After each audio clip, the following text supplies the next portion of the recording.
አሁን ላይ አንተ ከፍቅር ጋር ሆነ ከማየ ከሄርሜላ ጋር ሆነ ባይ ደስ ይለኛል። ምክንያቱም እዛ ጋር በእርግጠኝነት ደስተኛ ሆነ አይደለም ሊሆን ያለኸው ወይም እያሳለፍክ ያለውን ነገር ፈልገኸው አይደለም። አይ እኔ እንደዚህ ከሚሆን ማለት ነው አንድ አማራጭ ልስጣችሁ። ከፍቅር ጋር እንዳይሆና ፍላጎታችሁ እናንተ ሁለታችሁ እስከተስማማችሁ ድረስ አንድ ላይ ሁኑና ለምን ሁለታችሁንም በአንድ ቤት አድርጎ ለማኖር አይሞክርም? የምሬን እኮ ነው።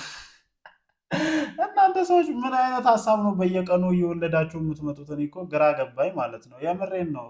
እኔ ከማናችሁም ጋር ቢሆን እኮ ይሄ ልጅ እስካልታረመ ይሄ ልጅ ትክክለኛ መስመርን እስካልያዘ ድረስ ማለት ነው ለማናችሁም አይጠቅምም። መልሶ ለቅሶ ነው ለእናንተ የሚገዛላችሁ ማለት ነው። ልክ አንቺም ከእርግዝናሽ ጀምሮ ሲያስለቅስ እንደከረመው ይህችንም ልጅ ማስለቀሱ አይቀርም።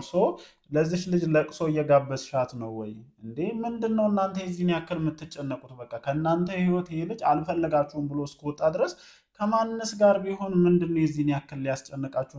በዚህ ሁኔታ ማለት ነው በእናንተ ሁኔታ ይሄ ልጅ እንደዚህ ባይጠግብባችሁ፣ ይሄ ልጅ እንደዚህ ባይነቃችሁና ባይጨማለቅባችሁ እኮ ነው የሚገርመኝ። እኔ ሩታ ምን ለመሆን እየሞከርሽ ነው? እግዚአብሔርን አርፈሽ ለምንድን ነው የራስሽን ህይወትን ለመኖር ቆፍጠን ማትዩ? እናንተ መቼም ማለት ነው የዚህ ልጅ መደበሪያ የሆናችሁ መቅረታችሁ ነው። የሆነ ከኛ ለመራቅ ከሰው ጫጫታ ምናምን ከሰው ጥያቄ በቃ ዙሪያ ካሉ ሰዎች ለመሸሽ ነው ይሄን ነገር እያደረክ ያለው እንጂ 100% ፈልገው እንዳልሆነ ነው ልብ የሚነግረኝ። አይ እሺ ፈለገ አልፈለገ ምንም ሆነ ግን እናንተ ለምንድነው የምትጨነቁለት? እሱ እኮ ለእናንተ ህይወት ቅንጣት ታክል እየተጨነቀ አይደለም እኮ። ትላንትና ልጅሽን ይዞ መጥቶ እናት ነሽ አይደለ መበሻሸቂያ እያደረገ ነበረ። ለምንድን ነው ለእሱ ህይወት የዚህን ያክል የምትጨነቁት? የምሬን እኮ ነው። የት ወስዶ ነው ይህን ሙጠምጢም ያሰራባችሁ? እኔ በጣም ግራ እየገባኝ ነው። ጭራሽ ሁለት ባላንጣዎችን አሁን አንድ ላይ አስማምቶ ማለት ነው እርስ በርስ መገባበዝ ጀመሩ እኮ። አይ አንቺ ጋር ይሁን ከፍቅር ጋር ከሚሆን ከአንቺ ጋር ቢሆን ይሻላል። አይ ከዚህ ሁሉ ለምን ተስማሙና ሁለታችሁንም አግብቶ አንድ ቤት እንዲኖር ለምን እንትን አትሉም? እኔ አብርሽ በእርግጠኝነት ሁለታችሁ ተስማምታችሁ አንድ ቤት የምትኖሩለት ከሆነ እምቢ የሚላችሁ አይመስለኝም። እና ሁላችሁም እያመጣችሁ ያላችሁት ሀሳብ ብቻ በጣም እየገረመኝ ስለሆነ ነው።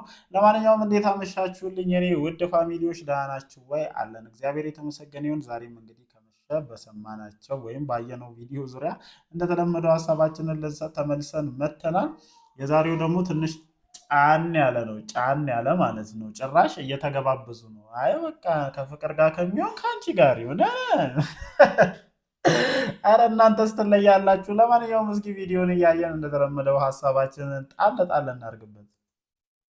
ስለዚህ እኔ ደግሞ አንተ እንደዛ ሆነ ከማየ በቃ የልጅ አባት ነህ። ከልጄ ጋር አብረን ብሆን ከአንተ ጋር ብሆን ልጄን በሰላም ባሳድግ ደስ ይለኛል። እኔም የምምለው ይሄንን ነው። አሁን ሄርሜላ ልክ እንደ ሩታ ቅንነት ካለሽ እና እንደ ሩታ ቅን ሰው ከሆንሽ ማለት ነው እኔ ምናልባት ቅንነሽ ለመባል ይሁን ጥሩ ነሽ ለመባል ይሁን ይህንን ነገር እያልሻለሽ እኔ በጣም ግራ ገባኝ እኮ እግዚአብሔርን። እሺ ይሄ ቅንነት ምን አለ ሄርሜላ ላይ ሆኖ ቢሆን በቃ እኔ ነኝ በመካከላችሁ ገብቼ ይሄንን ሁሉ ዝግብ ይሄንን ሁሉ ችግር የፈጠርኩት። አሁን ሁለታችንንም ጥሎ ሌላ ሴት ጋር ከሚሄድ እሱም ወደ ልጁ ተመልሶ እኔም ከህይወታችሁ ልውጣና አንድ ላይ ዋው! የሆነ የሚደነቅ ሀሳብ አይደለ ይሄ ሀሳብ። በቃ ዝም ብሎ ተቀባይነትን ማግኘት የሚችል ሀሳብ ይመስለኛል። የምሬ ነው የምላችሁ። ብቻ በጣም ነው የሚገርሙት። ሆነ ግን እዛ ጋር የማትፈልገውን ህይወት ከምትመራ ከሄርም ጋር ሆነ በሰላም ህይወት ነው ደስ ይለኛል። በእኔም በኩል ያሉ ሰዎች አንተ መተው አይረብሹም፣ እኔም እንደዛው አልረብሽህም። ዛሬ ምን ተገኘና? አይ ግን አይደለም። ቆይ ቆይ ቆይ ቆይ ቆይ ቆይ ቆይ ቆይ ቆይ አብርሽ ወደ አንተ እንመጣለን። የምር ግን ከፍቅር ጋር የሆነው ከፍቅር ጋር መሆን ፈልጎ ወይም ደግሞ የምር ሪል ፍቅር ወደሱ መምጣት ፈልጋ ምናምን ፍቅር ድጋሚ ሀገር ሽቶባት ነው የሚመስላችሁ? እንደዛ እያሰባችሁ ከሆነ ራሳችሁን እያሞኛችሁና እያጃጃላችሁ እንደሆነ ነው የማስበው። የምሬን ነው የምልሽ ሩታ፣ እንደዛ እያሰብሽ ከሆነ ራስሽን እያጃጃልሽ ነው። ቀመር ቀመር እያለ ነው አይደለ? ቀመሩን እየቀመረ ያለው ማሱ ነው። በነፍሳችሁ እኮ ነው እየተጫወተ ያለው። አልገባ ብሏችሁ እንጂ እናንተ ከኔ ጋር ችግር የለም ከሄርሜላ ጋር ሁን ልትይ ይችላል። ዛሬ ምን ተገኘ?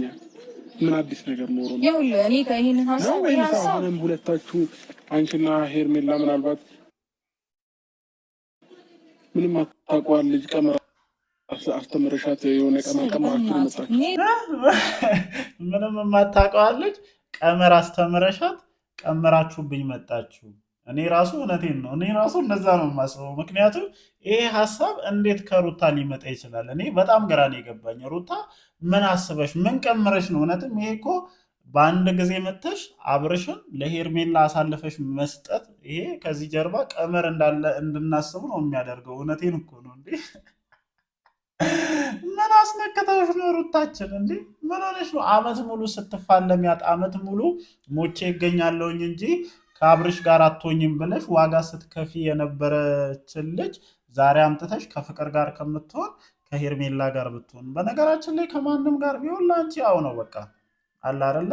ብቻ ግን እውነትም አብርሃም ቀመር ማለቱ ትክክል ነው። ግን ቀመርን እንኳን እየቀመርክ ያለው አንተ ነህ። ሲጀመር ቀመር አስበህ ነው ከፍቅር ጋር የሆንከው፣ ሁለቱንም ሴቶች ትተህ ሄድከው ሳትታመም ታመም ያለውም ብለህ ከሄርሜላም ከሩታም ህይወት ለመውጣት እንደዛ የጅላጅል ድራማ ስትሰራ የነበርከው ትክክለኛውና ዋነኛው ቀመረኛው አንተ እንደሆንክ አስረግጬ ልነግርህ እፈልጋለሁ። እስኪ መልሱን እንስማ። ደግሞ ኢቨር እሷ ምንም የምታውቀው ነገር የለም። ስለምንም ቀመር ምናምን ምንም ነገር አታውራ። ሰላም ሰላም ሰላም። ለማንኛውም ያው ጀስት አብዛኞቻችሁ ቪዲዮን ተመልክታችሁታል ብዬ አስባለሁኝ።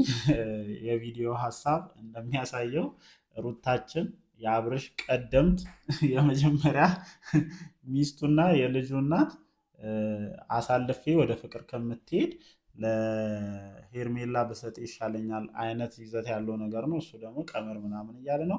ለማንኛውም ቪዲዮን ላልተመለከታችሁ ሰዎች የመጨረሻውን ሀሳብ እኔና ሀሳባችንን ለመስጠት ደግሞ እንሞክር እስኪ። እኔ እኮ ሄርሜላ ለማልቀስ ሲዳዳት ምናምን አይቼ በጣም ነው የገረመኝ። ያው ሀሳብ እንጃ ያግባባናል ብዬ አላስብም። ግን የውስጥ ማንም ፎግሮኝ አያውቅም። ማንም ሰው ፎግሮኝ አያውቅም። እውነት ነው እንዴ? አንተ እንዴት ትፎገራለህ ጋሼ? አንተ እንዴት ትፎገራለህ?